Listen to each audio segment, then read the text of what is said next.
नमस्कार बालदोस्तांनो.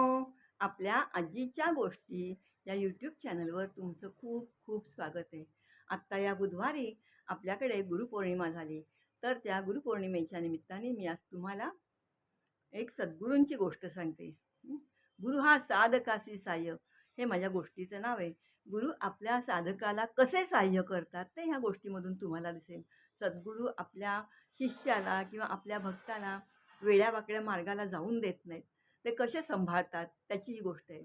तर गोष्ट आहे शेगावच्या गजानन महाराजांची. गणगण गणांत बोते, तुम्हाला सगळ्यांना तर माहीतच असेल. हा त्यांचा मंत्र आहे, गणगण गणांत बोते. तर त्यांचा एक शिष्य होता पुंडलिक भोकरे नावाचा. तो मुंडगावचा होता आणि तो त्यांचा गजानन महाराजांचा निस्सीम भक्त होता, परमभक्त होता.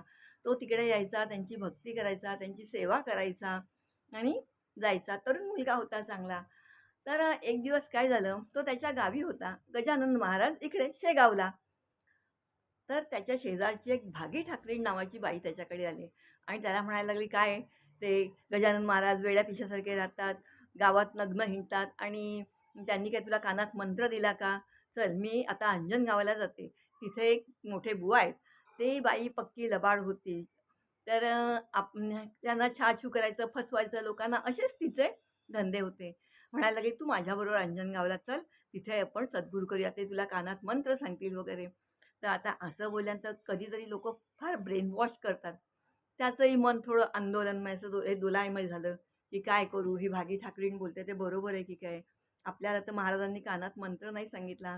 ते गणगणात बोते बोलतात, म्हणून मी पण ते बोलतो. काय करू, काय करू? असं त्याला होतं. मग शेवटी तो असा विचार करता त्या भागी ठाकरीणीला बोलतो, "हां, ठीक आहे, येतो." हा विचार करतो, "उद्याचं उद्या बघूया. आजची तर बलाढ्य आहे, आजच्या रात्री तर आपण शांत झोपूया." असं म्हणून तो त्या भागी ठाकरिणीला सांगतो, की "मी उद्या तुझ्याबरोबर अंजनगावला येतो." असं म्हणून दोघेही झोपतात. ती भागी ठाकरीण तिच्या घरी जाते, हा स्वतःच्या घरी तो दोघे झोपतात आणि सकाळी होते तशी ती भागी ठाकरीण त्याच्याकडे येणार असते, की "चल अंजनगावला." पण होतं असं रात्री त्या पुंडलिकाला स्वप्न पडतं आणि स्वप्नात थेट आपल्या गजानन महाराजांसारखा एक दिगंबर पुरुष उभा राहतो आणि त्याला म्हणतो, "काय रे, कुठे चाललास तू?" त्या ठाकरिणीच्या बरोबर, भागी ठाकरिणीच्या बरोबर. "ती लबाडबाई आहे. हं, कशी आहे ती मी तुला सांगतो आणि तो तिकडे जा तुला जायचं तर तिकडे गेल्यानंतर तुझी भ्रांत फिटेल. म्हणजे काय आहे ते खरं-खोटं तुला कळेल." आणि असं काय कानात मंत्र सांगितला म्हणजेच तो गुरु होतो का? असे लोकं किती कानगोष्टी करतात. पण तुला हवा ना कानातच मंत्र? तर ये मी तुला देतो. असं म्हणून गजानन महाराज त्याला स्वप्नात सांगतात, "गण-गण गणांत बोलते." आणि शिवाय त्याला वर विचारतात, "बोल तुझी अजून काय इच्छा आहे? तुझी इच्छा मी पुरी करीन." तर असं बोलल्यावर तो जो पुंडलिक असतो, तो त्यांना म्हणतो, "मला तुमच्या पायीच्या पादुका द्या."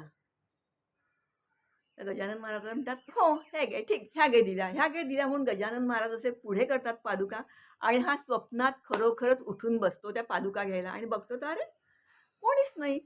आपल्याला तर हे स्वप्न पडलं. आजूबाजूला बघतोय कोण आहे का? तर नाही. कोणी दिसत नाही त्याला. त्याला कळत नाही हे स्वप्न खरं की सत्य. खरंच मला स्वामींनी दृष्टांत दिला. ती भागी ठाकरीण कशी आहे ते सांगितलं. तिच्याबरोबर जाऊ नको.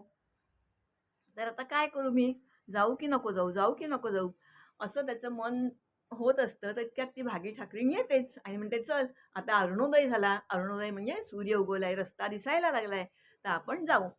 तर हा म्हणतो, "नाही बाई, भागी तूच जा. नंतर पुन्हा केव्हातरी येईन मी."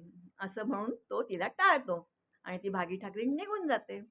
हा स्वतःचं नित्यकर्म आवरतो आणि असाच बाहेरच्या वेशीजवळ म्हणजे आपल्याकडे बघा कसे बॉर्डर असतात ना यायला, ज्याला चेक नाका म्हणतो आपण, चेक पोस्ट वगैरे असं म्हणतात ते.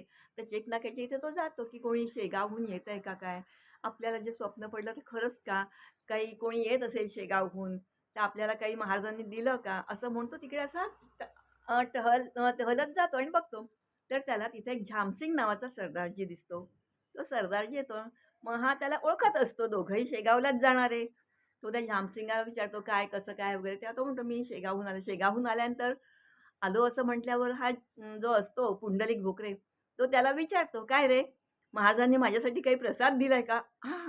आणि इकडे काय झालेलं असतं, हा झामसिंग जेव्हा शेगावला गेलेला असतो, तेव्हा महाराज त्याला पादुका देतात आणि सांगतात, "ह्या पादुका घेऊन जा." आणि तुमच्या गावात जो पुंडलिक भोकरे आहे ना, त्याला ह्या पादुका द्या.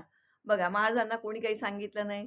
झामसिंग तिकडे, हा पुंडलिक भोकरे इकडे. तर हा विचारतो मला काय पादुका दिल्या का म्हटल्याबरोबर त्या झामसिंगाला एकदम आश्चर्यच वाटतं, की आपल्याला काय आपल्याजवळ महाराजांनी पादुका दिल्यात, हे ह्याला कसं कळलं? पण हा पादुकाही बोलत नाही. हा विचारतो माझ्यासाठी काही प्रसाद दिलाय का? तर त्याला एकदम आश्चर्य वाटतं. तो म्हणतो, "ठीक आहे, ठीक आहे. चल तू आधी माझ्या घरी चल." ओळखीचे दोघे जण. मग तो झामसिंग त्याला आपल्या घरी घेऊन जातो आणि खोदून-खोदून विचारतो त्याला, की "तू मला असं का विचारलंस, की महाराजांनी तुला काही प्रसाद दिला का माझ्यासाठी म्हणून? स्पेशली माझ्यासाठी प्रसाद दिला का?" असं विचारलं ना.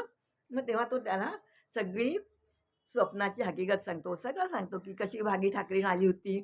मला बोलली, "चल अंजनगावाला" वगैरे आणि माझ्या स्वप्नात थेट दिगंबर पुरुष असा आपल्या महाराजांसारखा आला आणि त्याने मला सांगितलं, की "तिकडे कुठे जातोस? जातोस तरी जावे. गेल्यावर कळेल तुला ती भागी ठाकरीण कशी आहे ते." आणि असं म्हणून त्यांनी मला प्रसाद म्हणून स्वतःच्या पायीच्या पादुका दिल्या. असं बोलल्याबरोबर त्या जानसिंगांनी पिशवीतल्या पादुका काढून त्याला दिल्या. "ह्या बघ, महाराजांनी खरंच तुला पादुका दिल्यात. खरंच पादुका दिल्यात." बघा म्हणजे ते जे बुवाबाजी करणारे होते, आपल्या समाजात जसे चांगले साधू संत आहेत, तसे बुवाबाजी करणारे, लोकांना फसवणारे पण भरपूर माणसं आहेत बाळांनो. आपल्याला सावध राहायला पाहिजे. साधूचा वेश घेतला म्हणून प्रत्येकजण साधू होत नाही. साधू कोण, संत कोण हे पडताळून घ्यायला पाहिजे. चांगल्या साधूंबद्दल वाईट बोलू नये, पण वाईट कोण आहे हे पण ओळखायला पाहिजे. तर तसा हा त्या वाईट साधूकडे जाणार होता, नादाला लागणार होता. तर आपल्या गजानन महाराजांनी आपल्या पुंडलिकाला सांभाळला. त्याला वाईट मार्गाला जाऊन दिला नाही. तर असे असते सद्गुरू, जे आपल्या भक्तांना नेहमी सांभाळतात. बाळांनो कशी वाटली गोष्ट? गोष्ट आवडली तर लाईक करा, शेअर करा आणि सबस्क्राईब करा.